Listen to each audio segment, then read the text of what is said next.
तो सुरक्षित है, रघुनाथ जी तो सब कुशल मंगल है। अरे मंथरा इतनी उदास क्यों है?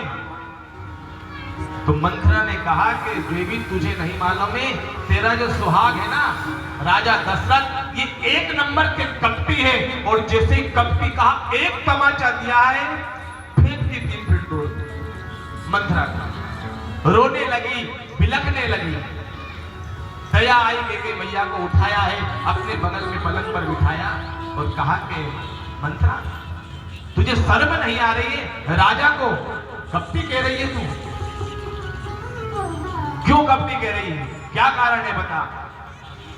तो कहा कि एक बार बोला तो 3 फीट दूर जाके गिरी, अब की कुछ मुंह खोलोगे तो ये मंथरा नहीं बचेगी, है? मंथरा नहीं बचेगी। तो कहा कि तू कुबड़ी है ना, और ध्यान रखना है ना, ये कहावत भी और आज के मैया भी कह रही है कि शरीर का कोई अंग कमजोर पड़ जाए ना, कोई कमी रह जाए ना शरीर में, वो एक घर आगे चलते हैं, एक घर आगे चलते हैं। कत सिक देह हंस को भाई, गाल करब कहीं कर बल पाई। जो कुबड़े होते हैं अंधे लंगड़े, ये घर आगे चलते हैं। तू कुबड़ी है ना, इसलिए एक घर आगे चल रही है। तुझे कपटी कहा है, खूब समझा के मैया ने। मंथरा तेरी सौगंध खा के कह रही हूं मैं, अब तुझे दंड नहीं दूंगी, बता क्या कारण है? तो कहा कि तुझे मालूम है कि राम कल युवराज बनने वाले हैं। केकई मैया खुशी के मारे नाचने लगी, हाथ पकड़कर। इतनी बड़ी खुशी थी, हाथ निकालकर और मंथरा दासी को हाथ दिया है। तो कहा कि कल राम युवराज बनेगा, तू दुख पा रही है? अरे केकई के जीवन में सबसे बड़ी कोई खुशी का दिन है ना अभी तक था, वो कल होने वाला है। तो कहा कि तू प्रसन्न क्यों नहीं हो रही है? तो कहा कि तुझे नहीं मालूम है केकई तेरी सौगंध, जो झूठ बोलता है ना व्यक्ति, वो सौगंध बार पे सौगंध खाता है। केकई तेरी सौगंध, ये जो कौशल्या और दशरथ है ना, ये 15 दिन से योजना बना रहे हैं। झूठ बोला कि नहीं? कल की बात है, आज की सुबह की। और क्या बोल रही है कि 15 दिन से प्लान चल रहा है, और प्लान में ऐसा था कि दोनों पति पत्नी ने विचार किया कि भरत को मामा के यहाँ भेज दो और फिर कोई विरोध नहीं होगा। इसलिए मेरा कहना मान, भरत को राजा बना। तो कहा कि तुझे क्या परेशानी है, भरत राजा बने या राम राजा बने, युवराज बने? तो मंथरा कहने लगे कि कहीं यदि भरत राजा बन जाएगा तो ये मंथरा कोई महारानी थोड़ी बनेगी, राजमाता, वो तो अपनी दासी का ही पद संभालेगी। लेकिन तुझे नहीं पता है, ऐसे तमाम सोतों की कथा सुनाई है, सोतों की कथा सुनाई है कि फलानी रानी का बेटा युवराज बना तो उसकी सोतेली मां को क्या क्या कष्ट हुआ, और देवी मैं नहीं चाहता हूं कि राम युवराज बने और तू अपने बेटे को लेकर दुख पाले। तो केकई ने विचार किया कि जो राम जी ने मांगा वो दिन आ गया है ना? तो बात में आ गई और कहा कि मंथरा तू चिंता मत कर, यदि मेरे साथ ऐसा होगा ना तो मैं अपने भरत को लेकर मायके चली जाऊं। तो कहा कि दुश्मन जाए मायके तेरे, तू क्यों जाए? और केकई कल सूर्य उदय होगा तब राम युवराज बनेगा, तू अभी कोई ऐसा कार्य कर सकती है जो तेरे भरत के लिए युवराज का पद मान सकते हैं। तो हाथ में हाथ लिया और मंथरा के गोद में सिर रख कर केकई ने कहा कि मंथरा मैं तुझे अपने मायके से लेकर आई हो ना, और जब तक तू मेरे साथ रहती है, आज तक मैंने अपनी माँ को भी याद नहीं किया, तू मेरे माँ के समान है, तू जैसा जैसा बताएगी ये केकई वैसा ही वैसा करेगी। तो बोल क्या करना है? तो कहा कि देवी तेरे पास में 2 वरदान है दशरथ जी के, वरदान मांग ले। राम को 14 वर्ष का वनवास और तेरे पुत्र के लिए युवराज। लोग कहते हैं कि राम जी ने मैया से बचपन में कहा था कि मेरे लिए वनवास मांगना, ये नहीं कहा कि भरत के लिए युवराज मांगना, ये राम जी ने नहीं मांगा था बचपन में। तो संत लोग कहते हैं, कुछ लोगों का प्रश्न है कि फिर जबरदस्ती अपने भरत के लिए युवराज पद क्यों मांगाते थे? तो मानव कैकेयी ने इसलिए मांगा है, संत लोग कहते हैं कि राम जी की प्रसन्नता के लिए मैं उनके लिए वनवास मांग रही हूँ, तो मैं तो राम की हूँ, मैं तो राम की चरणों की दासी हूँ, लेकिन जिस कैकेयी ने भरत को 9 महीने पेट में रखकर जन्म दिया है, वो भरत राम के लायक है। तो अपने भरत का परीक्षण करने के लिए राज मांगा है भरत के लिए कि कैकेयी तो राम की है, लेकिन जिस भरत को कैकेयी ने जन्म दिया है, वो भरत राम के लायक है। तो आप सब रहेंगे भरत के बाद में राम पद या राज पद, मैं देखूंगी कि मेरा भरत राम पद लेगा या राज पद लेगा। तो कहा कि देवी तुम अभी पूरा श्रृंगार उतार कर और काले वस्त्र पहनकर गोप भवन में जाकर देखो, और ध्यान रखना कोई भरोसा नहीं है कि तुम जो मांगो वो दशरथ जी दे दें। जब तक राम की सौगंध नहीं खाए ना, तब तक मत दे, तब तक मुंह मत खोलना। कैकेयी मैया ने जिस प्रकार मंत्रा ने सिखाया, वैसे गोप भवन में जाकर बैठ गई। पूरे कार्य को समेटकर आज दशरथ जी ने विचार किया कि कल राम युवराज बनेगा, सबसे पहले कौशल्या को नहीं, सबसे पहले कैकेयी को बताऊं। मैं जानता हूं जितनी कौशल्या पसंद नहीं होगी ना, उससे कहीं ज्यादा कैकेयी को आनंद आएगा राम को पद देने का। ये दशरथ जी जानते हैं। तो सीधे कक्ष में पहुंचे, दासियों ने कहा कि यहां नहीं है, गोप भवन में बैठे। जैसे ही गोप भवन में बैठिए सुना, दशरथ जी के पैर की पृथ्वी पैर के नीचे से खसक गई। विचार किया कल इतना सुंदर सुमुहूर्त अयोध्या में आने वाला है और ये कैकेयी वहां जाकर क्यों रह गई। जैसे अंदर गए, पूरा अंधेरा है, पलंग के ऊपर बाल बिखराकर काली साड़ी पहनकर कैकेयी मैया उदास होकर बैठी है, और यहाँ दशरथ जी बगल में नहीं बैठे, उसके पास पलंग के नीचे बैठकर हाथ पकड़कर हाथ में लिया और कहा कि हे भामिनी, इतना अच्छा मुहूर्त का दिन है कल और तुम उदास बैठी है, क्या किसी ने कुछ कह दिया? इस 3 लोक 14 भुवन में किसी व्यक्ति ने भी तुझे कष्ट दिया कि कहीं मैं राम की सौगंध करता हूं, उसको कर दूंगा। बोल क्या है? कैकेयी कुछ नहीं बोली। तो अपने आगे से दशरथ जी ने कहा कि देवी तुम्हें पता है, प्रसन्न हो जाओ, सुंदर श्रृंगार कर लो, कल राम सूर्य उदय के बाद में युवराज बनने वाला है। ये प्रसन्नता नहीं है तुझे? कल मेरा राम युवराज बनेगा, इतना प्रसन्न है दशरथ कि तू मांग क्या चाहिए तुझे आज प्रसन्न होने के लिए? तू जो मांगेगी वो दशरथ देगा। तो कहा कि मांग मांग मांग करते हो राजन, पहले के 2 वर हैं वो तो दे दो। बार बार कहते हो कि मांग मांग, अरे 2 आज तक नहीं दिए तो तीसरा कहां से मांग? दशरथ जी ने कहा कि रानी तू 2 की बात कर रही है, तू 4 मांग ले आज। तो कहा कि मुकरोगे तो नहीं, इनकार तो नहीं करोगे? तो बात ही बात में राम की सौगंध खाली दशरथ। कहा कि कैकेयी मैं राम की शपथ लेकर कहता हूं, तू जो मांगोगी वो मैं दूंगा। मांगो मांगो मैं कहूं पिया,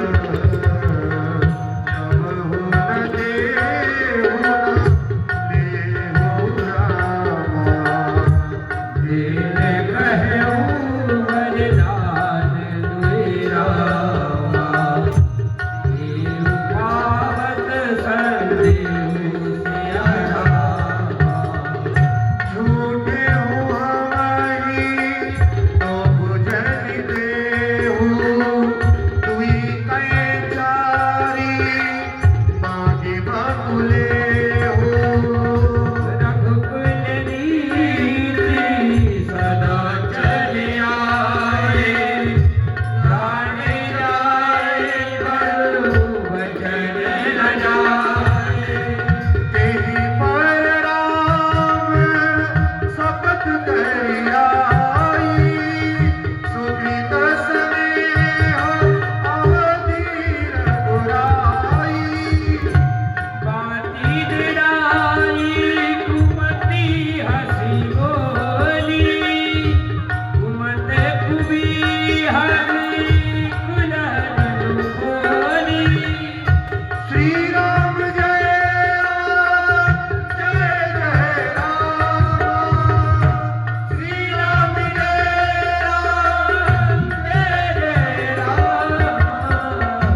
सदा चली आई, प्राण जाए पर वचन न जाए। और ऊपर से मैंने राम की सौगंध खा ली, तू मांग क्या चाहिए? एक नहीं 4 वरदान मांग। तो कहा नहीं राजन 2 ही चाहिए। तो क्या मांगने लगी? 28 के नीचे सुनहु प्राण प्रिय भावत जी का, सुनहु एक भरत ही का, मांगहु दूसर पर कर जोरी, बोलहु नादे मनोरथ मोरी, तापस देख विषेक उदासी, चोला बरी सिया बनवासी, सुनि मृदु बचन भूपहि अशोकु, शशि कर छुअत शिखर दिगो, कयहु सहमी नहीं कछु कहि आवा, जन सजान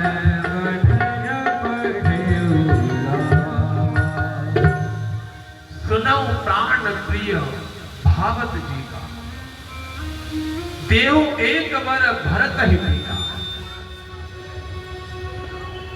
क्या बोला? कल राम की जगह पर भरत का युवराज टीका करना चाहिए, उसका तिलक होना चाहिए। तो कहा कि देवी मेरी नजर में भरत और राम दोनों अलग नहीं है। ये दशरथ के 2 नेत्र हैं, एक राम का नेत्र है, एक लखन का भरत का नेत्र है। मेरी तरफ से चाहे राम युवराज बने या भरत बने, देवी कल ही तेरी इच्छा पूरी करूंगा मैं। भरत को माई क्या मामा सिंह के घर से बुलाकर और कल ही मैं उसका टीका कर दूंगा। विचार किया कि पहला ही इतना खतरनाक मांग लिया, दूसरा भी बाकी। दूसरा बार कहने लगी तापस वेश विशेष उदासी। यह लिखा तुलसी बाबा लिखते हैं कि पहला तो मांग लिया कैकेयी मैया ने, लेकिन मांगो दूसर वर कर जोरी। हाथ जोड़कर हाथ कांप रहे मैया के कहीं कि दूसरा जो मांग रही हूं इसमें मैं जानती हूं कि जीवन भर ये दूसरे वरदान के बाद में जिस बेटे को 9 महीना कोख में रखा है ना, वो भरत आज के बाद में मेरा मुंह नहीं देखे। इसलिए कांप गई, लड़खड़ाती हुई बोली कि तापस वेश विशेष उदासी। मानो दशरथ जी ने इतना सुना और दशरथ जी कहना चाहते हैं कैकेयी ने मांगा है कि भरत को टीका, और हे दशरथ जी आप तापस वेश में वनवास जाना है तो मनी मन वनवासी होने का तैयारी करने लगे। इतने में कैकेयी ने कहा कि राजन आप नहीं, फिर 14 वर्ष राम वनवास। इतना सुना, कहते हैं तुलसी बाबा लिखते हैं कि जिस प्रकार वृक्ष गिर जाता है ना हवा के बाद में, उसी प्रकार सुना दशरथ जी गिर गए जमीन पे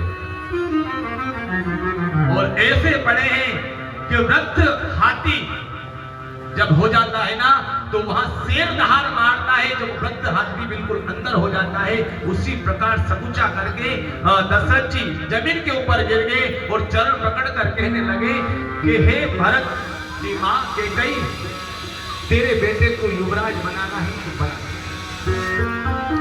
लेकिन राम ने तेरा क्या बिगाड़ा है? राम को वनवास मत दे, ये दूसरा वचन वापस ले दे।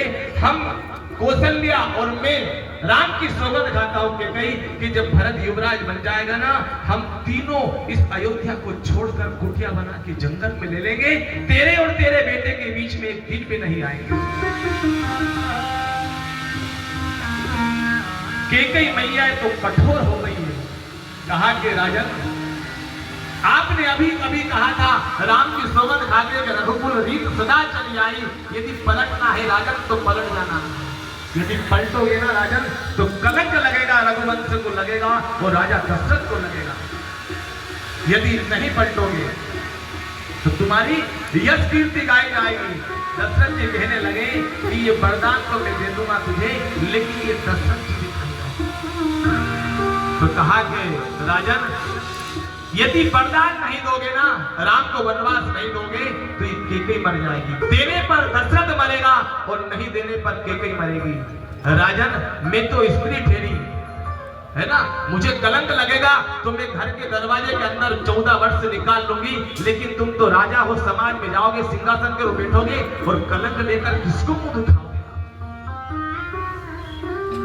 दशरथ जी समझ गए कि इसने हट कर ली है, ये यही चाहती है कि चाहे दशरथ मर जाए। तो कहते रात भर खूब समझाया, वही विलकते हुए रात भर पड़े हैं दशरथ जी उसी कक्ष में, गोप भवन में। पूरे अयोध्या के लोग सुबह सुबह ब्रह्म मुहूर्त में आठ गए और जैसे ही ब्रह्म मुहूर्त आया, दशरथ जी को रात भर नींद नहीं आई और पड़े पड़े ये विचार कर रहे हैं कि हे सूर्य नारायण, कल तुम उदय मत होना, मेरे कुल के आराध्य हो, मेरे पूर्वज हो, इस रघुवंश के पूर्वज सूर्यवंश आप हो, कल उदय मत होना प्रभु, क्योंकि आप सूर्य उदय होंगे ना तो ये रघुवंश का सूर्य अस्त हो जाएगा। इसलिए आपसे प्रार्थना है कि कल दिन मत होना। संसार में हर माता पिता प्रार्थना करता है अपने आराध्य से कि संतान मेरी जो होना वो मेरी आज्ञाकारी हो, लेकिन भगवान कि पिता दशरथ जी भगवान सूर्य से प्रार्थना कर रहे हैं कि उगना मत, और भगवान शंकर से प्रार्थना कर रहे हैं कि हे प्रभु, मैंने ये जीवन पर्यंत तेरी सेवा की है ना प्रभु भोलेनाथ, तो मेरा राम मेरा बेटा मेरे आज्ञा का पालन नहीं करता। सारे अयोध्या के लोग विचार करने लगे कि दशरथ जी अभी तक तो ऐसा हुआ नहीं है, सूर्य ऊपर आ गया है, अभी तक आए क्यों नहीं है? सुमंत मंत्री को भेजा है कक्ष में, वहां कक्ष का दरवाजा खोला, दशरथ जी चरणों में पड़े हैं, केकई एक कोने में खड़ी है। कहा कि देवी, राजा की ऐसी कैसी हालत हो गई, क्या कारण है? तो कहा कि मुझे नहीं मालूम, राम हर राम राम राम राम कहते रहे, राम को बुला कर लाओ।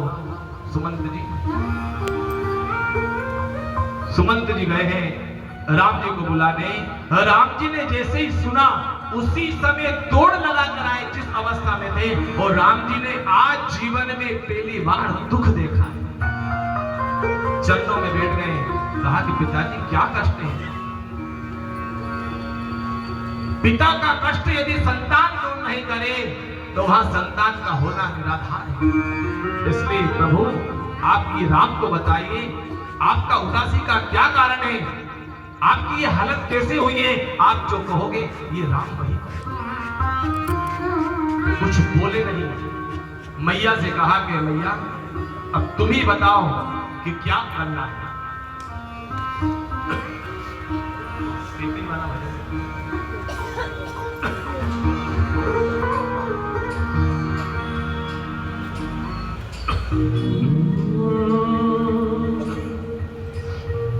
ओ मैया तेने काठानी मन में राम सिया रे